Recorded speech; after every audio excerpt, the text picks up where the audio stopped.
Since the inception of the sport, baseball has always been reliant on numbers and statistics. We have data on batting averages, RBIs, OPS, ERA, and even grounded into double plays for the vast majority of baseball history. Baseball, more so than any other sport, uses these numbers and statistics to make informed decisions about what pitcher to bring in a given scenario or who and when to pinch hit when a game is on the line. This generally works because baseball is a slower sport in which there is no clock tracking each moment of the game once it starts. That leads to so many statistics for fans that it is head spinning and often difficult to keep track of. With statisticians and front offices having massively upgraded their analytic departments over the course of the last 2 decades or so, mainly since the Moneyball movie came out when the Oakland A's popularized it in the early 2000s, there have been a staggering number of statistics which have come to the forefront in evaluating how valuable or good a player is in regards to winning baseball games. So, have analytics ruined baseball? In short, of course not. Baseball continues to draw in large audiences as America's pastime, albeit changes to several rules in recent years, including some, such as the pitch clock. However, analytics have dropped batting averages in favor of home runs, with strikeout numbers for pitchers and hitters continuing to rise. On-base percentage has dropped by over 2.5 percentage points, while average has declined by nearly 2 percentage points since the turn of the century. This is undoubtedly due to analytics, which place more of an emphasis on home runs as opposed to stringing together hits to score. This makes sense on paper, but is objectively less entertaining, and certainly more frustrating to watch. There's no sign of analytics slowing down their impact on baseball, and there is no statistic which is more recognized in the game today than WAR, or wins above replacement. This stat came to be in the late 2000s with FWAR, or Fangraphs WAR, originating in 2008, and BWAR, or Baseball Reference WAR, coming along 2 years later. There are slight differences between these two sites and these two calculations, but they are generally similar enough to where there is little distinction made when discussing a player's overall WAR. Generally speaking, WAR attempts to quantify a player's contributions using a few different stats and categories. It is generally explained that a player with X amount of WAR is worth that many wins towards the team record. For position players, WAR uses batting runs plus base running runs, plus fielding runs, plus positional adjustment on defense, plus replacement level runs, all divided by runs per win. The difference between FWAR and BWAR mainly comes in the way in which defense is measured, with FWAR using UZR, or ultimate zone rating, and BWAR using DRS, defensive runs saved. Personally, I think DRS is a slightly better system as it benefits top defenders relative to their positions. Additionally, catcher's defensive WAR is calculated using a combination of framing runs, stolen bases, and blocking. Again, FWAR and BWAR are pretty much the same, but some small differences in the formula lead to differences in the WAR for certain players, who may struggle or excel in specific defensive categories, which can explain these differences. For pitchers, FWAR is calculated using FIP, or Fielding Independent Pitching, where BWAR uses runs allowed per 9 innings as its basis for the stat. Because of this, WAR for pitchers is generally more inconsistent and perhaps not as reflective of how valuable a pitcher actually is to their team. However, WAR is typically used for position players to determine value with the stat not applying much to pitchers. A WAR of 0 indicates a league replacement level player, which in other words means that a player had a bad season. A WAR between 1 and 2 is relatively average for position players, with a WAR of 2 to 3 being seen as above average. 4 to 6 WAR in a particular season is a good to great season, with the WAR over 6 being great for any player.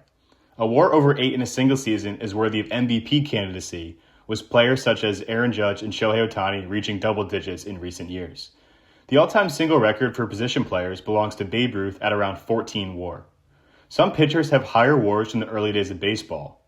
However, the current-day formula for pitchers' WAR does not really reflect the fact that pitchers pitched every single game back in the day, which allowed them to accumulate higher totals. The highest 39 seasons of pitcher WAR occurred during or before the dead ball era. Hitting WAR, on the other hand, is more consistent and allows for a better comparison of players across ballparks and eras. WAR has become very valuable in evaluating players, though, to the point where Hall of Fame arguments are made for or against players based on their total career WAR. A career WAR of around 60 is typically good enough to make it to the Hall of Fame, while 70 plus is a near lock for Cooperstown. So the real question is WAR actually that important in determining how good a player is? Of course it's a good stat to look at and discuss, but is it really as good of a stat as people make it out to be? To figure this out, I want to compare a few players to see if you can tell the difference on who had a better season. For the sake of these comparisons, I'm using BWAR, as it is more accessible. So, which player would you take? Player A had an 8.0 WAR, hit .271 with a .331 on base, and had 14 home runs and 69 RBIs while winning a Gold Glove at shortstop. Player B, also a shortstop, had an 8.0 WAR, hit .349 with a .438 on base, and had 24 home runs and 102 RBIs. Player C, also a shortstop, had a WAR of 7.9, hit .335 with a .453 on base, and had 9 home runs and 78 RBIs. So, which season would you take? As you can see, the stats may be different, but the WAR for each of these players is nearly identical. However, I can imagine that very few of you would actually take Andrelton Simmons over Hall of Famers Derek Jeter or Archie Vaughan in reality. Yet, WAR deems these players' seasons nearly the same, despite the vast disparity in hitting stats. Simmons had what is widely considered one of the best statistical defensive seasons at the premier defensive position, with 40 defensive runs saved in 2017, although his hitting stats are significantly underwhelming for a player with that high of a WAR. Okay, now another example, this time with pitchers. Player A pitched almost 232 innings with a 3.3 ERA while finishing with a WAR of 5.3. He also had a 14-12 win-loss record and finished the season with a 4.05 FIP. Player B pitched 191 innings to a 2.54 ERA while finishing with the exact same WAR of 5.3. This pitcher had a 14-8 win-loss record with a much lower 2.7 FIP. Player C pitched 192 innings to a 3.05 ERA while coming in with a slightly higher WAR of 5.7. This pitcher had 3 more wins than both other pitches, but also had a 3.27 FIP. Player B had the lowest FIP of the group, which aims to take out outside factors including ballpark, era they played in, and most importantly, the defense behind them. Player B also had the most strikeouts out of these players, but finished with 3 less wins than Player C. So, who would you pick to start a game for your team? While all 3 players are fantastic, the numbers lie a bit in terms of who you'd want on the mound for any given game. Player A is 2003 Barry Zito, who came off a Cy Young in 2002, while 2015 DeGrom and 2012 Sales years were only a couple years into their young careers. Strictly looking at WAR, however, Sales' year is the best out of the 3. However, Zito had a couple less wins, and DeGrom had the lowest FIP and ERA, as well as more strikeouts than Sale. Yet Sale finishes the most valuable player according to BWAR. Yes, I understand that WAR is generally not the best stat to look at when comparing pitchers. However, this example truly demonstrates this idea. The point of these comparisons is not to show that analytics are all bad for baseball, but rather they are not the thing that only matters when evaluating players. In my opinion, teams, front offices, and even now fans have gone significantly overboard when it comes to stat and analytics. Baseball is the perfect sport for these stat nerds to analyze given its slower pace and extremely lengthy season. However, watching games is also vastly important. Seeing how impactful players are matters. There will never be a perfect stat when it comes to analyzing how good a player is, because there will always be people who disagree on what truly matters when valuing a player. However, WAR is very, very important when looking at this, as it is the closest thing we have to truly valuing how valuable a player is to their team. To show these flaws, take a look at the WAR leaderboard as of July 2026 in MLB.